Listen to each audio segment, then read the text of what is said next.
In the book of the Tulip Love, I've created a Tulip Dictionary, which is interesting. I have tulipification, tulipitize, tulipaholic, kind of things like that.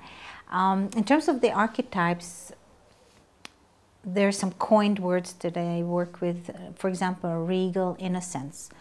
What is Regal Innocence? It's the quality of a king that is, or a queen that is mature and strong enough to be able to share its feeling and vulnerabilities and tenderness.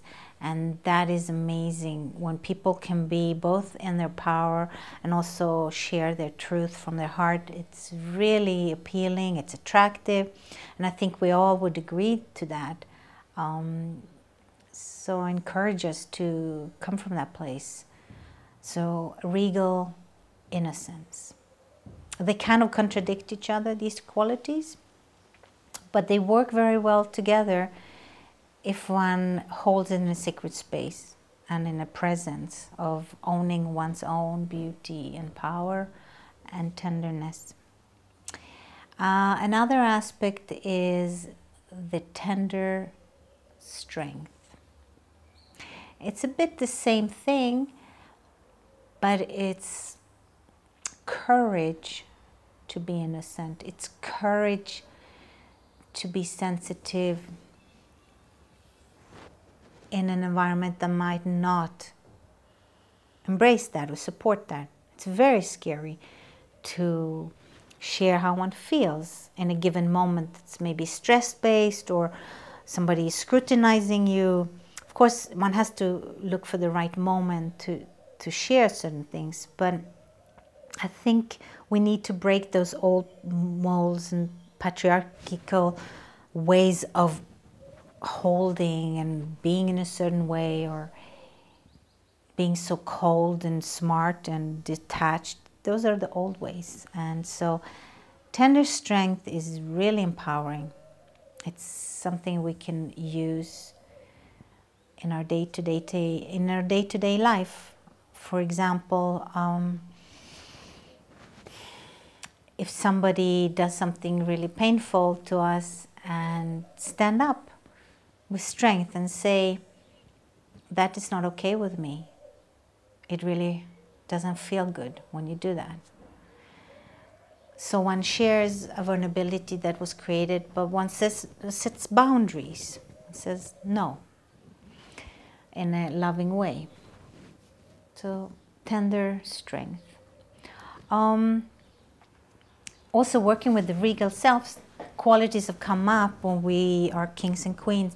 One of them is the mother king, and the other one is the father queen. Now, what is a mother king? A mother king is a king that is integrated in its female, in its female qualities, and can share those more intimate feelings and states of minds that might be inside. And it's an integrated male and female person from a majestic place. A mother king can share softness by being also very strong male presence. Doesn't need to mean that a man needs to retreat in his male energy, but he can be that, but in a motherly, fatherly way, sort of thing. And the father queen is the benevolent queen who also knows how to reign her life from a male perspective. For some men, it's not so fun, maybe because the women's liberation and so on, that women have quote-unquote taken too much power. But the women has been so much wounded and hurt over so many centuries that now they're coming forth in a strong way, and we will find the balance between male and female, God willing, in a new way that's honoring both sides and it's balanced. But a woman who is in her power and can set boundaries and be male qualities within her in her queendom is very beautiful too. And that's what's happening more and more. And I guess Men have to get used to it, and women have to get used to the new man that is happening. And both sides, the man and the woman, are a little bit in a confusion, especially in paradigms where they're not so much in the old family structures.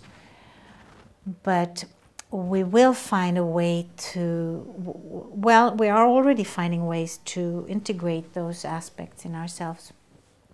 But these coined words of the father queen and the mother king are also coming from a regal perspective of a place of empowering ourselves with an integrated male and female energy.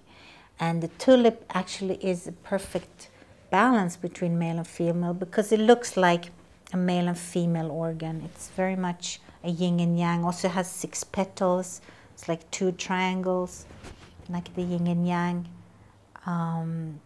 energies. So there's so many more words that I have in the book. We will talk about that later. There's kings of hearts, queen of hearts, and kids of hearts, which have their own qualities, and much more. We will let you know more in the future. God willing, be well, be happy, be joyous. Don't forget to bloom.